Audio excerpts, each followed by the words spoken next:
1995 European space agency വിക്ഷേപിച്ച ഒരു satellite ആണ് ERS-2 അല്ലെങ്കിൽ യൂറോപ്യൻ റിമോട്ട് സെൻസിംഗ് സാറ്റലൈറ്റ് 2. പേരിൽ സൂചിപ്പിക്കുന്നത് പോലെ തന്നെ റിമോട്ട് സെൻസിംഗ് ആവശ്യങ്ങൾക്ക് വേണ്ടി തന്നെയായിരുന്നു ഈ വിക്ഷേപണം നടപ്പിലാക്കിയത്. ഇപ്പോൾ വാർത്താ മാധ്യമങ്ങളിൽ ERS-2വിന് വലിയ രീതിയിലുള്ള ഒരു പ്രാധാന്യം ലഭ്യമായിക്കൊണ്ടിരിക്കുകയാണ്. അതിൻ്റെ കാരണം അത് ഭൂമിയിലേക്ക് പതിക്കാൻ പോകുന്നു എന്നത് തന്നെയാണ്. ചില മാധ്യമങ്ങളിലൊക്കെ വാർത്ത ശരിക്കും തെറ്റിദ്ധരിപ്പിക്കുന്ന രീതിയിൽ തന്നെയാണ്. യൂറോപ്യൻ സ്പേസ് ഏജൻസിക്ക് സംഭവിച്ച ഒരു അബദ്ധം കാരണം അത് ഭൂമിയിലേക്ക് പതിക്കുകയാണ്, വലിയ അപകടം തന്നെയാണ് വരാൻ പോകുന്നതെന്നൊക്കെയാണ് പലരും പരാമർശിക്കുന്നത്. എന്നാൽ ഇതിൻ്റെ പിന്നിലുള്ള യാഥാർത്ഥ്യം എന്ന് പറയുന്നത് ഇതൊരു അപകടമല്ല, ഇത് മനഃപൂർവ്വം ഭൂമിയിലേക്ക് തന്നെ ഇടിച്ച് ഇറക്കുകയാണെന്നുള്ളതാണ് യാഥാർത്ഥ്യം. എന്തിനാണ് മനഃപൂർവ്വം ഇങ്ങനെ ഭൂമിയിലേക്ക് ഇടിച്ചിറക്കുന്നത്? ഭൂമിയുടെ അന്തരീക്ഷത്തിലേക്ക് എത്തിക്കഴിഞ്ഞാൽ ഇതിനെ ഒരു രീതിയിൽ നമുക്ക് കൺട്രോൾ ചെയ്യാൻ സാധിക്കുന്നതല്ല. ഇത് എവിടെ പോയി പതിക്കുമെന്ന് നമുക്ക് പ്രവചിക്കാൻ പോലും സാധിക്കുന്നതല്ല. എന്നിട്ടും റിസ്ക് എടുത്തിട്ട് എന്തിനാണ് ഇങ്ങനെ ക്രാഷ് ലാൻഡ് ചെയ്യിക്കുന്നത്? വളരെ വിശദമായി തന്നെ നമുക്ക് ഈ കാര്യം പരിശോധിക്കാം. ഇപ്പോൾ യൂട്യൂബിൽ വലിയ രീതിയിൽ വൈറലായിക്കൊണ്ടിരിക്കുന്ന ഒരു വീഡിയോ ദൃശ്യമാണ് നിങ്ങൾ കണ്ടുകൊണ്ടിരിക്കുന്നത്. ഈ സഞ്ചരിക്കുന്നത് ഒരു കോമറ്റോ അല്ലെങ്കിൽ ഒരു മീറ്ററോയിറ്റോ ഒന്നുമല്ല, ഒരു സാറ്റലൈറ്റ് തന്നെയാണ്. ഇത് ചിത്രീകരിച്ചിരിക്കുന്നത് HEO എന്ന ഒരു ഓസ്ട്രേലിയൻ കമ്പനിയാണ്. യൂറോപ്യൻ സ്പേസ് ഏജൻസിക്ക് വേണ്ടിയാണ് ഇത് ചിത്രീകരിച്ചിരിക്കുന്നത്. മറ്റ് സാറ്റലൈറ്റുകളിൽ ഉപയോഗിച്ചിരിക്കുന്ന ക്യാമറകളുടെ സഹായത്താലാണ് ഈ ചിത്രീകരണം നടന്നിരിക്കുന്നത്. യൂറോപ്യൻ സ്പേസ് ഏജൻസിക്ക് ഒരു രീതിയിലും ഈ സാറ്റലൈറ്റിനെ കൺട്രോൾ ചെയ്യാനോ ട്രാക്ക് ചെയ്യാനോ സാധിക്കുന്നതല്ല. 2011 മുതൽ തന്നെ ഇത് പ്രവർത്തനരഹിതമായിട്ട് തുടരുകയാണ്. അതുകൊണ്ട് തന്നെയാണ് അതിനെ ട്രാക്ക് ചെയ്യാനായിട്ട് HEOയുടെ സഹായം ESA തേടിയിരിക്കുന്നത്. ഇത് ശരിക്കും ഭൂമിയിൽ വന്ന് ഇറങ്ങുന്നത് വലിയ രീതിയിലുള്ള അപകടമൊന്നും സൃഷ്ടിക്കുന്നതല്ല എന്നതാണ് യാഥാർത്ഥ്യം. ഇത് മനുഷ്യർ താമസിക്കുന്ന ഒരു സ്ഥലത്ത് വന്ന് ഇടിച്ചിറങ്ങുകയാണെങ്കിൽ തീർച്ചയായിട്ടും നാശനഷ്ടങ്ങൾ ഉണ്ടാകുന്നതാണ്, മരണം പോലും സംഭവിക്കാവുന്നതാണ്. പക്ഷേ അത്തരത്തിൽ ഇത് വന്ന് പതിക്കാനുള്ള സാധ്യത വളരെയധികം കുറവാണ്. അതിൻ്റെ കാരണം ഭൂമിയിലെ സാന്നിധ്യം തന്നെയാണ്. ഭൂമിയുടെ മൊത്തം പ്രതലത്തിൻ്റെ 70% സമുദ്രം തന്നെയാണ്. ബാക്കി അവശേഷിക്കുന്ന കര, ആ കരയുടെ ബഹുഭൂരിപക്ഷവും മരുഭൂപ്രദേശങ്ങൾ തന്നെയാണ്. മനുഷ്യർ താമസിക്കുന്ന സ്ഥലങ്ങൾ നന്നേ കുറവാണ്. യൂറോപ്യൻ സ്പേസ് ഏജൻസി തന്നെ പറയുന്നത് ഇത് ഭൂമിയുടെ എവിടെയെങ്കിലും ഒരു സ്ഥലത്ത് വന്ന് പതിച്ച് അത് കാരണം മനുഷ്യർക്കോ മറ്റേതെങ്കിലും ജീവജാലങ്ങൾക്കോ എന്തെങ്കിലും ഒരു പ്രശ്നം ഉണ്ടാവാനുള്ള സാധ്യത 1 കോടിയിൽ 1 മാത്രമാണ്. അത് തീർച്ചയായിട്ടും വലിയ അപകടമൊന്നുമല്ല, അത്ര പേടിക്കേണ്ട കാര്യവുമല്ല. പക്ഷേ ആ 1 കോടിയിലും ഒരു സാധ്യതയുണ്ടല്ലോ, മനുഷ്യവാസമുള്ള ഒരു സ്ഥലത്ത് വന്ന് പതിക്കാനുള്ള ഒരു സാധ്യത. എന്നിട്ടും എന്തിനാണ് ഇത് ഭൂമിയിൽ തന്നെ ഇറക്കുന്നത്? അതിൻ്റെ കാരണം അതിനേക്കാൾ ഭീകരമായിട്ടുള്ള മറ്റൊരു വിപത്ത് തടയുക എന്ന ലക്ഷ്യത്തോടു കൂടി തന്നെയാണ്. നമ്മൾ എത്ര സാറ്റലൈറ്റുകളെയാണ് ഓരോ വർഷവും ബഹിരാകാശത്ത് എത്തിക്കുന്നത്? കഴിഞ്ഞ കുറേ അധികം വർഷമായിട്ട് ഇത്തരത്തിലുള്ള വിക്ഷേപണങ്ങൾ നടക്കുന്നുണ്ട്. ഈ കാലഘട്ടത്തിൽ നടക്കുന്ന ചില വിക്ഷേപണങ്ങൾ അത് ഒരൊറ്റ റോക്കറ്റിൻ്റെ സഹായത്താൽ 100-ലധികം സാറ്റലൈറ്റുകളെയാണ് സ്പേസിലേക്ക് എത്തിക്കുന്നത്. അത് ഭൂമിക്ക് ചുറ്റുമായിട്ട് വലം വെച്ചുകൊണ്ടിരിക്കുകയാണ്. ചുരുക്കത്തിൽ ദിനം പ്രതി ഈ സാറ്റലൈറ്റുകളുടെ എണ്ണം വർദ്ധിച്ചുകൊണ്ട് തന്നെ ഇരിക്കുകയാണ്. കണക്കുകളുടെ അടിസ്ഥാനത്തിൽ നിലവിൽ 45,000 സാറ്റലൈറ്റുകളെങ്കിലും ഭൂമിക്ക് ചുറ്റും വലം വയ്ക്കുന്നുണ്ട്. അതിൽ തന്നെ ഏറ്റവും കൂടുതൽ സാന്ദ്രതയുള്ളത് അല്ലെങ്കിൽ ഏറ്റവും കൂടുതൽ ട്രാഫിക് ഉള്ളത് ലോ എർത്ത് ഓർബിറ്റ് അല്ലെങ്കിൽ LEO ഓർബിറ്റിലാണ്. എന്നാൽ 45,000 എന്ന ആ ഞെട്ടിക്കുന്ന കണക്കിനേക്കാൾ അപ്പുറമായിട്ട് മറ്റ് ചില കാര്യങ്ങളുണ്ട്. ഈ സാറ്റലൈറ്റുകൾക്ക് ഉപരിയായിട്ട് മറ്റ് ചില അവശിഷ്ടങ്ങളും അവിടെ വലം വെച്ചുകൊണ്ടിരിക്കുകയാണ്. റോക്കറ്റുകൾ വിക്ഷേപിക്കുമ്പോൾ അതിൻ്റെ ചില ഭാഗങ്ങളൊക്കെ അടർന്നു മാറുന്നതായിട്ട് നമുക്ക് കാണാം. സ്റ്റേജ് 1, സ്റ്റേജ് 2, സ്റ്റേജ് 3 എന്നൊക്കെ പറഞ്ഞിട്ടാണ് ഇത്തരത്തിൽ പല ഭാഗങ്ങൾ അടർന്നു മാറുന്നത്. അതിൽ ബഹുഭൂരിപക്ഷവും ഭൂമിയുടെ അന്തരീക്ഷത്തിൽ വെച്ച് തന്നെ കത്തി ഇല്ലാതെയാവുകയാണ് ചെയ്യുന്നത്. പക്ഷേ ചില സാഹചര്യങ്ങളിലെങ്കിലും അവസാനത്തെ സ്റ്റേജിലെ ആ അവശേഷിപ്പ് അത് അന്തരീക്ഷത്തിൽ വെച്ച് കത്താതെ ഭൂമിക്ക് ചുറ്റും വലം വയ്ക്കുന്നതാണ്. അതൊരു അവശേഷിപ്പാണ്. അതിനു പുറമേ പല പഴയ സാറ്റലൈറ്റുകളും തകർന്ന് പല കഷ്ണങ്ങളായിട്ട് മാറാനുള്ള സാധ്യതയുണ്ട്. അതും ഭൂമിക്ക് ചുറ്റും വലം വയ്ക്കുന്നതാണ്. അങ്ങനെ കോടാനുകോടി അവശേഷിപ്പുകളാണ് ഭൂമിക്ക് ചുറ്റും വലം വെച്ചുകൊണ്ടിരിക്കുന്നത്. യൂറോപ്യൻ സ്പേസ് ഏജൻസി ഇതിനെ കൃത്യമായിട്ട് ട്രാക്ക് ചെയ്യുന്നുണ്ട്. പക്ഷേ എല്ലാത്തിനെയും ട്രാക്ക് ചെയ്യാൻ സാധ്യമല്ല. കാരണം അതിൻ്റെ വലിപ്പം തന്നെയാണ്. വലിപ്പക്കൂടുതലുള്ളതിനെ ട്രാക്ക് ചെയ്യാനാണ് എളുപ്പം. വലിപ്പം കുറയുന്നതനുസരിച്ച് നമുക്ക് ട്രാക്ക് ചെയ്യാൻ ഒരുപാട് പരിമിതികളുണ്ട്. നിലവിൽ 31,000 അവശേഷിപ്പുകളെയാണ് യൂറോപ്യൻ സ്പേസ് ഏജൻസി ട്രാക്ക് ചെയ്തുകൊണ്ടിരിക്കുന്നത്. ഈ ട്രാക്കിങ്ങിന് വലിയ പ്രാധാന്യം തന്നെ ഉണ്ട്. നിലവിൽ പ്രവർത്തിച്ചുകൊണ്ടിരിക്കുന്ന നമ്മുടെ മികച്ച സാറ്റലൈറ്റുകൾ, ആ സാറ്റലൈറ്റുകളിൽ ഇത്തരത്തിലുള്ള അവശേഷിപ്പുകൾ വന്ന് കൂട്ടിയിടിക്കുകയാണെങ്കിൽ നമ്മുടെ ഭൂമിയിലെ ഇൻ്റർനെറ്റ് കണക്ടിവിറ്റി തന്നെ നശിച്ചു പോയെന്ന് വരാം. നമ്മുടെ ഈ ഭൂമി ഇപ്പോൾ പ്രവർത്തിക്കുന്നത്, ഏറ്റവും കുറഞ്ഞ പക്ഷം ഇവിടുത്തെ മനുഷ്യരുടെ ഓർഗനൈസേഷനുകളും ഒക്കെ പ്രവർത്തിക്കുന്നത് ഈ ഇൻ്റർനെറ്റിൻ്റെ അടിസ്ഥാനത്തിലാണ്. ഇൻ്റർനെറ്റും GPS ഒന്നും ഇല്ലാത്ത ഒരു കാലഘട്ടത്തെക്കുറിച്ച് ഇനി നമുക്ക് ചിന്തിക്കാൻ പോലും സാധിക്കുന്നതല്ല. അതുകൊണ്ട് തന്നെ വലുപ്പമേറിയിട്ടുള്ള ഈ ഡെബ്രീസിനെയൊക്കെ നിരീക്ഷിച്ച് എന്തെങ്കിലും പ്രശ്നം സംഭവിക്കുകയാണെങ്കിൽ നിലവിൽ പ്രവർത്തിച്ചുകൊണ്ടിരിക്കുന്ന ആക്റ്റീവായിട്ടുള്ള സാറ്റലൈറ്റുകളുടെ സ്ഥാനത്തിൽ ചെറിയ രീതിയിലുള്ള മാറ്റങ്ങളൊക്കെ വരുത്താൻ സാധിക്കുന്നതുമാണ്. ഏറ്റവും അപകടകരമായിട്ടുള്ള കാര്യം ഈ 31,000 ഡെബ്രീസുകളല്ല. അത് അത്യാവശ്യം വലിപ്പമുള്ളതാണ്, അവയെ ട്രാക്ക് ചെയ്യാൻ സാധിക്കുന്നുണ്ട്. എന്നാൽ അതിനേക്കാൾ വലിപ്പം കുറഞ്ഞിട്ടുള്ള വളരെയധികം ചെറിയ ഡെബ്രീസുകളുണ്ട്. ആ ചെറിയ ഡെബ്രീസിനെ കണ്ടെത്തുക തന്നെ വളരെയധികം പ്രയാസമുള്ള ഒരു കാര്യമാണ്. അത് കൂട്ടിയിടിച്ചു കഴിഞ്ഞാൽ വലിയ അപകടം തന്നെ സംഭവിക്കുന്നതുമാണ്.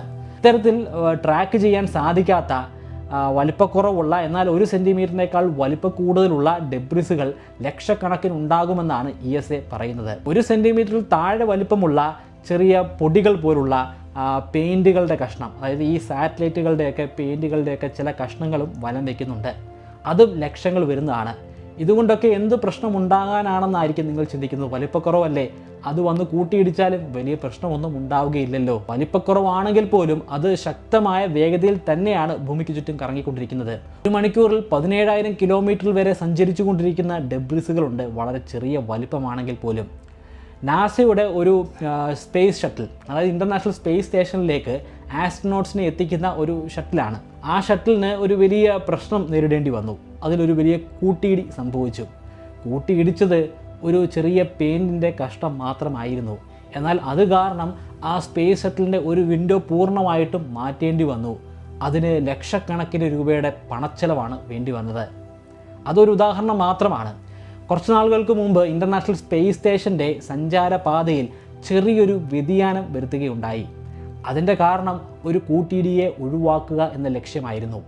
റഷ്യയുടെ മുൻപുണ്ടായിരുന്ന ഒരു സ്പേസ് സ്റ്റേഷൻ്റെ അവശേഷിപ്പുമായിട്ടായിരുന്നു കൂട്ടിയിടിക്കാൻ അതിനൊരു സാധ്യത ഉണ്ടായിരുന്നത്. അതനുസരിച്ചിട്ടാണ് ഒരു ചെറിയ കോഴ്സ് കറക്ഷൻ വരുത്തിയത്. ഗ്രാവിറ്റി എന്ന ഒരു സിനിമയെക്കുറിച്ച് നിങ്ങൾ ഒരു പക്ഷേ കേട്ടിട്ടുണ്ടായിരിക്കും. ഒരുപാട് ഓസ്കാർ പുരസ്കാരങ്ങളൊക്കെ നേടിയെടുത്ത മനോഹരമായിട്ടുള്ള ഒരു സയൻസ് ഫിക്ഷൻ സിനിമ തന്നെയാണ്. ആ സിനിമയിൽ ഇത്തരത്തിലുള്ള വലിയ അപകടങ്ങളെക്കുറിച്ച് കാണിക്കുന്നുണ്ട്. അത് ഒരു ഫിക്ഷൻ മാത്രമല്ല, ശരിക്കും പറഞ്ഞു കഴിഞ്ഞാൽ ഗ്രാവിറ്റിയൊക്കെ ഇറങ്ങുന്നതിന് വർഷങ്ങൾക്ക് മുൻപ് 1978 ഗവേഷകർ തന്നെ മുന്നോട്ട് വച്ചിട്ടുള്ള ഒരു അപകടമായിരുന്നു ഇത്തരത്തിൽ സാറ്റലൈറ്റുകൾ കൂട്ടിയിടിക്കുന്നത്. അത് എപ്പോൾ വേണമെങ്കിലും സംഭവിക്കാവുന്നതാണ്. ട്രാക്ക് ചെയ്യാൻ സാധിക്കാത്ത നിരവധി ഡെബ്രിസുകളാണ് സ്പേസിലൂടെ കറങ്ങി നടക്കുന്നത്. അത് എപ്പോൾ വേണമെങ്കിലും ഒരു സാറ്റലൈറ്റിൽ വന്ന് ഇടിക്കാം. അത് കാരണം ഒരുപാട് അവശിഷ്ടങ്ങൾ സൃഷ്ടിക്കപ്പെടുന്നതാണ്. അത് മറ്റു പല സാറ്റലൈറ്റുകളെയും വന്ന് കൂട്ടിയിടിക്കാവുന്നതാണ്. അത് കാരണം വലിയ ഒരു അപകടം തന്നെയാണ് സ്പേസിൽ സംഭവിക്കുക. അത് ഒഴിവാക്കാനായിട്ട് എന്തൊക്കെ മാർഗങ്ങളാണുള്ളത്? ഒരു വലിയ വല കൊണ്ടുപോയി സ്പേസിൽ വലം വെച്ചുകൊണ്ടിരിക്കുന്ന സാറ്റലൈറ്റുകളുടെ അവശേഷിപ്പുകളെ നമുക്ക് ആ വലയ്ക്കുള്ളിലാക്കി ഭൂമിയിലേക്ക് കൊണ്ടുവന്നാലോ? കൊച്ചുകുട്ടികളൊക്കെ ചിന്തിക്കുന്ന പോലുള്ള ഒരു ആശയം എന്നാണല്ലേ നിങ്ങൾ ചിന്തിക്കുക. എന്നാൽ അത് കൊച്ചുകുട്ടികൾ ചിന്തിച്ച ഒരു ആശയമല്ല, ഗവേഷകർ തന്നെ ചിന്തിച്ചിട്ടുള്ള ഒരു ആശയമാണ്. യൂണിവേഴ്സിറ്റി ഓഫ് അരിസോണയിലെ ഗവേഷകർ ഇത് ചിന്തിക്കുകയും 2018 പരീക്ഷണാടിസ്ഥാനത്തിൽ ഒരു ക്യൂബ് സാറ്റ് എന്ന് പറയുന്ന ഏതാണ്ട് ഒരു കയ്യിൽ ഒതുങ്ങാവുന്നത്ര വലിപ്പമുള്ള ഒരു ചെറിയ സാറ്റലൈറ്റിനെ തിരികെ ഭൂമിയിലേക്ക് കൊണ്ടുവരികയുണ്ടായി. അത് ഇപ്പോഴും ഒരു പരീക്ഷണ ഘട്ടത്തിൽ തന്നെയാണ്. എന്നാൽ ഭാവിയിൽ കൂടുതലായിട്ട് ഇത്തരത്തിലുള്ള ഡെബ്രിസുകളെ ഭൂമിയിലേക്ക് നമുക്ക് കൊണ്ടുവരാൻ സാധിക്കുന്നതാണ്. അതിനു പുറമെ ജാക്സയുടെ ഒരു പദ്ധതിയുണ്ട്. അതും പരീക്ഷണാടിസ്ഥാനത്തിൽ തുടർന്ന് പോകുന്നതാണ്. അതായത് ഇപ്പോൾ നിലവിൽ വലം വെച്ചുകൊണ്ടിരിക്കുന്ന സാറ്റലൈറ്റുകളുടെ വേഗത കുറച്ച് അവയെ ലോയർ ഓർബിറ്റിലേക്ക് കൊണ്ടുവന്ന് അതിൻ്റെ ആ ആൾട്ടിറ്റ്യൂഡ് കുറച്ച് ഒടുവിൽ ഭൂമിയിൽ കൊണ്ടുപോയി ഇറക്കുന്ന ഒരു പദ്ധതിയാണ്. ഇതിനുപരിയായിട്ട് യൂറോപ്യൻ സ്പേസ് ഏജൻസി നടപ്പിലാക്കിക്കൊണ്ടിരിക്കുന്ന ഒരു പദ്ധതിയുണ്ട്. സീറോ ഡെബ്രി സ്റ്റാർട്ട് എന്ന പേരിലാണ് ആ പദ്ധതി അറിയപ്പെടുന്നത്. അതനുസരിച്ചിട്ട് വിക്ഷേപണ സമയത്ത് തന്നെ അതിലൊരു പ്രോഗ്രാം സെറ്റ് ചെയ്തു വെക്കുന്നതാണ്. ഇത് പ്രവർത്തനരഹിതമാകുന്ന അല്ലെങ്കിൽ ഇതിൻ്റെ ഉപയോഗമെല്ലാം കഴിയുന്ന കാലഘട്ടമാകുമ്പോൾ ഒരു മാനുവർ പ്രവർത്തിക്കുന്നതാണ്. മാനുവർ എന്ന് പറഞ്ഞാൽ കൺട്രോൾഡ് ആയിട്ടുള്ള സ്പേസ് ക്രാഫ്റ്റിൻ്റെ അല്ലെങ്കിൽ ഏതെങ്കിലും ഒരു ഡിവൈസിൻ്റെ സ്ഥാനചലനമാണ്. അതിൻ്റെ ആ വഴിയിലുണ്ടാക്കുന്ന മാറ്റങ്ങളാണ്. സ്വാഭാവികമായിട്ടും പോയിക്കൊണ്ടിരിക്കുന്ന വഴിയിൽ നിന്നും ഉണ്ടാക്കുന്ന വ്യതിയാനമാണ്. അത്തരത്തിലുള്ള ഒരു മാനുവറിങ് നടത്തി ഡീഓർബിറ്റ് ചെയ്യുക, അതായത് ഉയർന്ന ഓൾട്ടിറ്റ്യൂഡിലൂടെ ഭൂമിക്ക് ചുറ്റും വലം വെച്ചുകൊണ്ടിരിക്കുന്ന ആ സാറ്റലൈറ്റുകളെ കുറച്ചുകൂടെ താഴ്ന്ന ഓർബിറ്റിലേക്ക് എത്തിക്കുക. അങ്ങനെ എത്തിച്ച് ഒരു ഘട്ടം കഴിയുമ്പോൾ സ്വാഭാവികമായിട്ടും അത് ഭൂമിയിലേക്ക് തന്നെ വന്ന് പതിക്കുന്നതാണ്. നമ്മളൊരു കെട്ടിടത്തിൻ്റെ മുകളിൽ നിന്ന് ഒരു കല്ല് താഴേക്ക് ഇടുന്നത് പോലെയല്ല സാറ്റലൈറ്റുകൾ അല്ലെങ്കിൽ ഡെബ്രിസുകൾ ഭൂമിയിൽ വന്ന് പതിക്കുന്നത്. അത് ഭൂമിയുടെ അന്തരീക്ഷത്തിലെത്തിയാലും അത് ഭൂമിക്ക് ചുറ്റുമായിട്ട് കറങ്ങുന്നതാണ്. അങ്ങനെ കറങ്ങി ഒടുവിൽ അത് ഭൂമിയുടെ പ്രതലത്തിൽ വന്ന് പതിക്കുന്നതാണ്. ഇങ്ങനെ അന്തരീക്ഷത്തിലേക്ക് എത്തിച്ചേർന്ന് കഴിഞ്ഞാൽ പിന്നീട് അത് എവിടെ പോയി പതിക്കുമെന്ന് നമുക്ക് പറയാൻ സാധിക്കുന്നതല്ല. പക്ഷേ കൂടുതൽ സാധ്യതയും അത് സമുദ്രത്തിൽ വന്ന് പതിച്ച് ആർക്കും ഒരു വിപത്തും സൃഷ്ടിക്കുകയില്ല എന്നതാണ്. ഇവിടെ ഈ ഡി ഓർബിറ്റിങ്ങിന് ചെറിയ ചില പ്രശ്നങ്ങളൊക്കെ ഉണ്ട്. പ്രശ്നങ്ങളെന്ന് പറഞ്ഞാൽ ശ്രദ്ധിക്കേണ്ട ഒരു കാര്യം തന്നെയാണ്.